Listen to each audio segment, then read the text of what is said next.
Hi, I'm Zibby Owens, the creator and host of the award-winning podcast that you're listening to right now. Thank you so much, called Moms Don't Have Time to Read Books. It is a daily podcast, 365 days a year, and each day we talk to an author about all of the things related to their career, their book, their life, and more in 30 minutes or less, because who has time? I am now an author myself, although I wasn't when I started this podcast, and you can get my new memoir, Bookends, a memoir of love, loss, and literature, wherever books are sold starting July 1st, and my children's book, Princess Charming. You can learn more about me at zibbyowens.com, but really you're here to learn more about the authors, and that is what we're going to do. Also, be sure to check out all the other podcasts in the Zcast Podcast Network. You can learn more at zcastnetwork.com and definitely check out those shows as well. Monica Heisey is the author of Really Good, Actually, a novel. We actually got to do this episode in person. We share a PR guru named Paul Bogarts, who was in the room as we recorded, and Monica is sensational. Her book was so funny. Well, anyway, listen. Monica is an essayist, comedian, and screenwriter from Toronto. Her writing has been published in The New Yorker, The New York Times, Vogue, Elle, The Guardian, Glamour, New York Magazine, and Vice, among others. She has written for television shows like Schitt's Creek, Workin' Moms, and Everything I Know About Love. She lives in London. Welcome, Monica. Thank you so much for coming on Moms Don't Have Time to Read Books to discuss Really Good, Actually. No, thank you so much for having me. Is everybody like making the same joke that it's really good? Almost every headline. I feel so bad. I know. I was like, oh my gosh, I'm making the same joke that everyone's going to make, but I can't not make it. Honestly, I set you up for that. So that I think you did, right? That's on me, okay. Ultimately. Thank you for taking responsibility. I appreciate that. Okay, tell listeners about Really Good, Actually. Tell me how it became a book, how you thought of the whole thing, how it reflects your own life and all of that. So Really Good, Actually is a novel about a young woman named Maggie who's 28 years old and is finding herself unexpectedly in the midst of a divorce after her very recent marriage. And it's set during the first year of her life as a single person, and kind of her first year as a single adult ever. It was inspired by, I went through a divorce at a young age myself, and even kind of in the earliest days of it, when it was still pretty miserable, pretty regularly, I sort of could tell there was something funny about it and that I might want to write it. I'm a comedy writer mostly for television, so I'm sort of used to taking things that have happened in my life or friends' lives or just that I've seen around and turning them into comedy. And I thought, even though this is quite miserable experience, there's definitely something funny in it. So the novel is my attempt to turn something a little bit grim into something funny. It was so funny. I told Paul, so Paul is here in the background, but anyway, I was like, I don't want to finish. It's so funny. I've like laughed out loud. It's like amazing. I dog-eared a couple parts that I wanted to read. Well, not all of these are as funny, I guess, but Wow. Anyway, well, I'll read you a couple. Probably hit on a beautiful and emotional truth I'm totally instead. kidding. When we were married, John rarely stayed out late. On the few occasions he did, I would enjoy my evening until about 2, then lie awake staring at the ceiling, thinking about all the things that could go wrong. What if the power went out and I needed to know how to interact with that big box in the basement? Our back door was rickety and unreliable. No matter how carefully I closed the bolts, checked and double-checked that I'd done it, fear would keep me awake. I'd get up to redo it 10 times in the night in case someone was about to break in and kill me. I didn't worry about that anymore. Maybe someone will break in and kill me, I'd think. Perfect. And let's see. Oh, this is so funny. All the songs I'm singing about are heartbreak, and the raw emotion of my recent experience informs each number. People are so moved, some of them are weeping. Much of the audience is enthralled strangers, all of whom find me mysterious and alluring. The friends I came with are dumbstruck. No one can believe that I've been hiding this voice, that I've been so humble about it. We thought all her grief would be for nothing, one whispers to another, but look what she's done with it. She's like Nora Ephron, if Nora Ephron had the voice of Adele. Yeah, one of Maggie's many deluded fantasies that sort of pepper the book is this idea that people want to watch you doing karaoke. A fantasy I think all of us have indulged a couple of times. The part about the hamburgers when the delivery man is outside, not that it's like a plot giver away, but it's just so funny when she's ordering in like paperless post or whatever it is, and the delivery man is accidentally calling her ex every time in the middle of the night. Yeah. A friend of mine found out a couple years ago that for 2 full years, her ex-boyfriend was getting an email every single time she ordered rotisserie chicken from this Canadian rotisserie chicken chain. And she was like, it's not that embarrassing, but I just felt so exposed. Mm-hmm. And I think that's something that Maggie feels sort of throughout the book, is just very exposed. But the way you wrote it is so funny. I mean, I think you wrote, those were like emails to customer service. Yeah. Right? I mean, you could have said that in so many ways, but the mix of forms and the way you handle the material and present it, and some is like Maggie and her friends just hanging out, and others are these funny letters or whatever. So tell me about how you structured the story and all the different characters and the choice of different form elements like that. I think when I sat down to write the novel, because I knew it was going to be so intensely set inside one character's head, and because she was experiencing things that were inspired by my own emotions, but that I wanted to be really fictional events, I thought I really need to get to know this person and the ways where we overlap and the ways where we really diverge. So I wanted to do a lot of character exercises to kind of get to know Maggie. So there are all of these short form pieces kind of scattered throughout the book, Google search histories, Yes, and so funny. So funny. Oh my personal God. fantasies, and, emails and, dating app conversations. Yep. And all of those were kind of my first attempts at getting to know this character and building up her voice and my sense of her worldview. Even the list that opens the novel, which is a list of reasons that Maggie and her husband, John, broke up. That was almost the first thing I wrote in the book, to kind of try and get my head around who this person was, what her relationship meant to her, and the ways that it was going to kind of go very wrong for her. So yeah, the short form pieces were kind of some things that I wasn't starting with a blank page. So I felt on solid footing that I understood who this person was. And then I'm a big outline girl. So then I did a big outline of kind of the plot as it would transpire after I had those short form pieces and kind of a character grounding. Wow. So go back to how you got your start, even in TV writing and writing in general. And where are you from? Like, give me some context here. How did you show up here? Who the hell are you? Yeah. I am a writer. I started in Toronto, where I'm from. And I've always kind of written and also always kind of been involved in comedy performance as well. At university, even was like part of the school newspaper and like in an improv troupe and stuff. So those have been passions of mine for a long time. And I wrote a book in 2015 that was based on like a joke advice column I had for a website called She Does the City in Toronto. Lovely local website. And it was sort of joke advice and kind of personal essays, but also had some of those little short form humor pieces as well, which are sort of, I think, where I kind of got my start, is writing like odd humor pieces for like independent websites like The Hairpin, the best website ever, now defunct, and also like The New Yorker, Shouts and Murmurs and stuff. And then off the back of that book, I was promoting that book and I met some amazing women at a comedy show where I was kind of being interviewed, and they were doing improv based on the interview answers.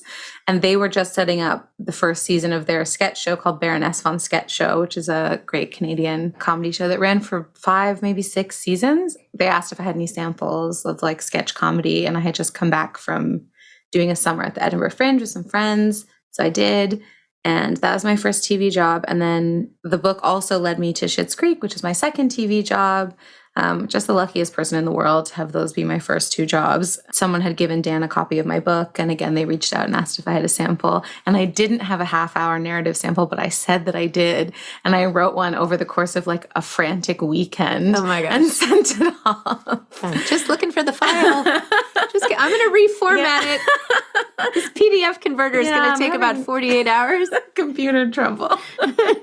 Yeah, exactly. Oh my gosh. So I was really, really lucky, and then really fell in love with writing comedy for TV, and have been doing that for most of my career. Oh my gosh. Wait, go back to starting. Okay, so you send the sample. Yeah. Finally. They obviously love it. And then, so did you go into a writer's room, or like explain, like how long did you work on that, and or how many episodes, or I don't know. Yeah, I was on seasons 3 and 4 of the show as a writer, one small part of a big team. And it was just, it was where I learned how to kind of do any of it. And it was such a good introduction, because we had an amazing mix of we had some really old school pros, and then a couple people who were new like me. And then Dan has always just had such a clear vision for what he wanted the show to be. So when you have a sort of strong leader like that, I feel like it's just a pleasure to kind of help figure out how to enrich their original but very clear vision or build towards what they're looking for. So there were about 8 of us, I think. And I think it's just such a intuitive and smart way to make comedy, to get a bunch of people together in a room who can kind of support each other's ideas or equally pick kind of holes in them and be like, oh, I'm not sure that this works, but what if it was like this? It was a real pleasure.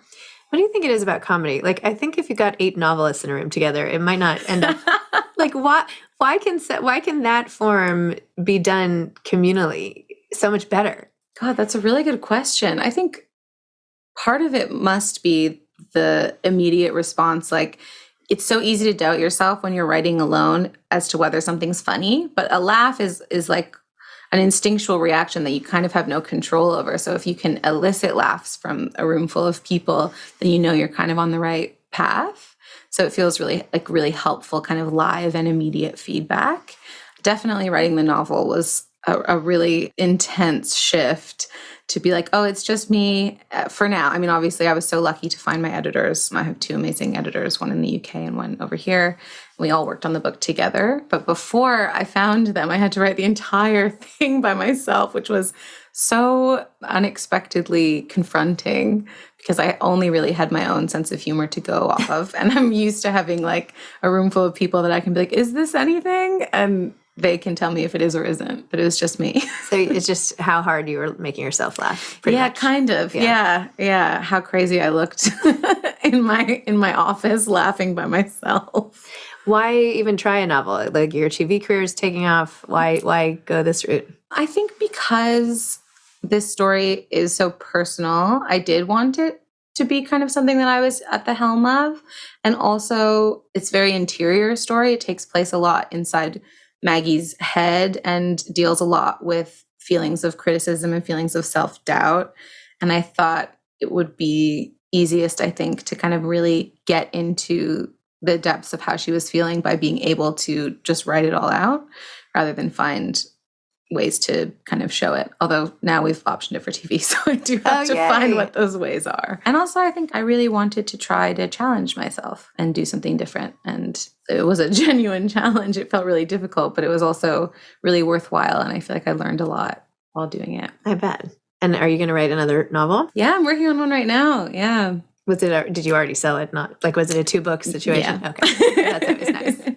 What is that about? So far, it's about a group of friends in Toronto, and they're all in their late 30s, and don't hold me to this because it could all change. And now one of them is a TV writer. No, I want it to be even sort of farther from my life, and also to try and challenge myself in a different way, tell multiple perspectives and people who are much farther from me than Maggie is, So I'm in the outlining stage of that, and I think the outline is going to be quite a, can I swear?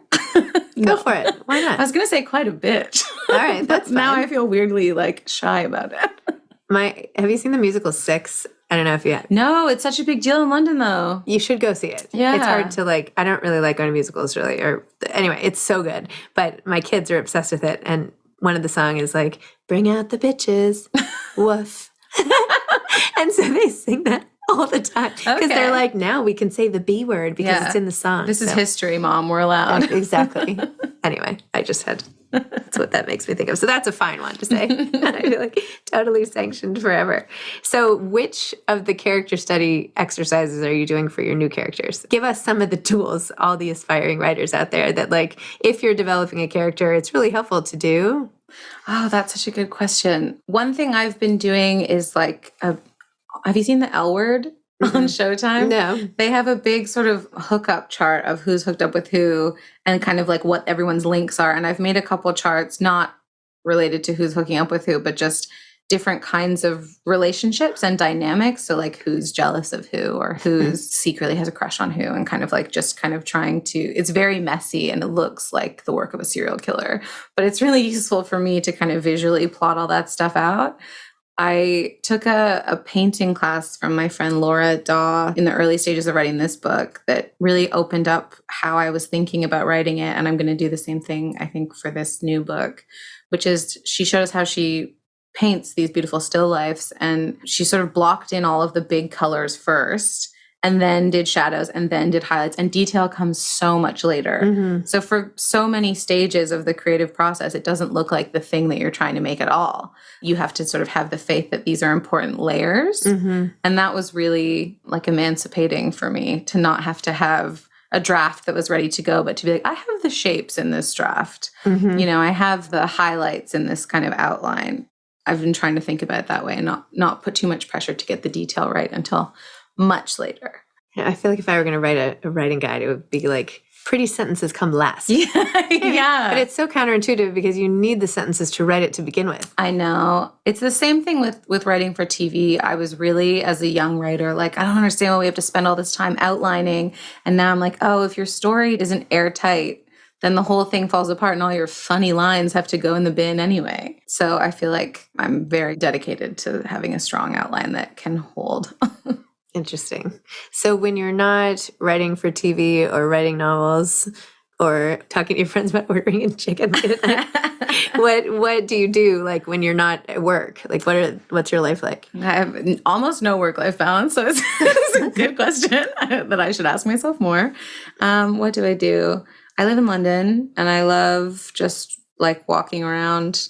One of the things I love about it is that it's really walkable city. All of the neighborhoods are like these little villages where you kind of can, well, not all the neighborhoods, but a lot of the neighborhoods are like these little villages where you can kind of get everything you need within like a 10, 15-minute walk. And there's a nice park.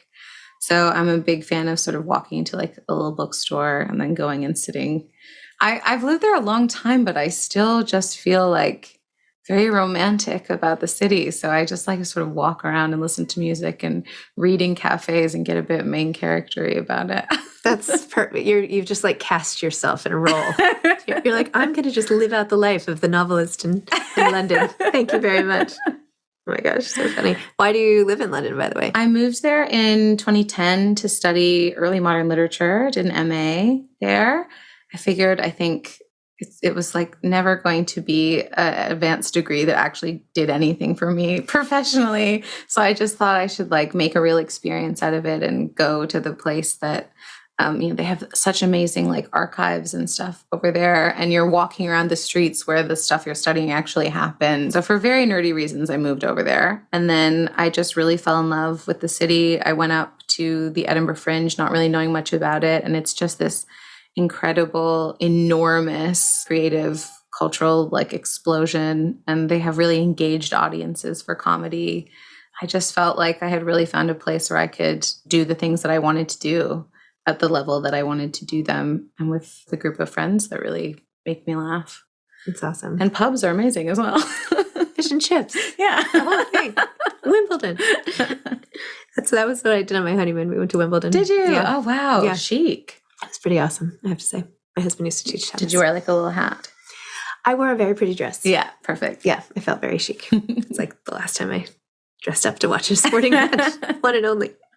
What about movies? Do you have any interest in writing movies? Yeah, I would love to write a movie. I'm a big romantic comedy fan. I love like the classics. I feel like I watched When Harry Met Sally. My boyfriend calls When Harry Met Sally the film because I watch it so often. I'm just always in the mood for it. If I'm happy, if I'm sad. It is my favorite movie. Number one. Me too. Number one favorite movie of all time. Number one favorite movie, yeah. It just like, she just really nailed it. Yeah, all of it. The friend group, I'm obsessed with. This is my whole thing is like, if you can write a good dinner party, that's the real test of a good writer. Particularly, I think in movies like the Bridget Jones's Diary dinner party, where they all she makes a total crap dinner, and then all of her friends do a toast quoting Mark Darcy, and he's there. Smug Marrieds. Perfect. Yeah. Awesome. Any authors you're like obsessed with these days? Yeah. I'm always obsessed with Heidi Julavits. I read The Folded Clock like every year, I feel. What am I reading more recently that has come out recently? I'm really excited to read The Survivalists, but I haven't read it yet by Kashana Cauley. Yep. I'm really... I have it if you want it. Do you? I did bring a tote bag. I am really obsessed with Sheila Heti. Her narrator, whose name is Sheila, but isn't her, in How Should a Person Be, says, you have to know where the funny is. If you know where the funny is, then you know everything. And I'm always just looking for writers who know where the funny is, of which she is definitely one, I would say. I just interviewed her about her children's book. Did you? Yeah. Oh my God, Just I would not at love all. to It read is a not at Sheila all Heti. funny. No. It's very dark. It's about like a dead bunny, and yeah. but it's a way to teach kids about loss and whatever. But Yeah. So in a way, it's not dark. It's actually light at the end. It's great. It's beautiful, but it's not humor. Let me just put it that way. Yeah, fair enough. I mean, I guess there's a time and a place. Yes. Not when you're teaching kids about loss. Yeah. Not the time to joke necessarily. Yeah. Anyway, number one piece of advice for an aspiring author? Oh, I think probably the thing I said about the shapes, like don't be afraid to just start so that you don't have a blank page in front of you. Because I think it's very intimidating to me still. And I think working in TV and having to get drafts out on kind of tight turnarounds so you don't really have time to criticize yourself, it really is just about making sure you don't have time to criticize yourself. So just getting something out there and then leaving it for a second. And then when you go back, it's never as bad as you think it's going to be. I like that advice. Stay so busy you don't have time to criticize yourself. That's awesome. I think I've maybe done that with my own life. Right. Perhaps. Yeah, that's all. So last question, because my older daughter, who's almost 16, is like obsessed with Schitt's Creek. Is there anything you can tell her that she'll be like, oh my God, no way? I'm trying to think. I feel like I don't know what's like a little Easter egg. I think this is probably like well known by now, but Annie Murphy wrote a Little Bit Alexis song herself and choreographed it herself. Okay. Which is pretty amazing. And also just that everyone is lovely. I feel like everyone's like, oh my God, was it as fun as it seemed to work on it? And, yeah. Awesome. More fun than a room full of 8 novelists. Thank you so much for coming on, Monica. Really excited for your next book, and good luck. Thank you so much for having me. Pleasure. Thanks for listening to this episode of Moms Don't Have Time to Read Books. Don't forget to follow me on Instagram at Zibby Owens and at Moms Don't Have Time to Read Books. Also sign up for my newsletter at zibbyowens.com and sign up for my virtual book club and meet lots of authors on Zoom every other week. Thanks so much to Steve and Ryan at Texture Sound for the sound editing. And thank you to Morning Moon Productions for providing this fantastic intro and outro music.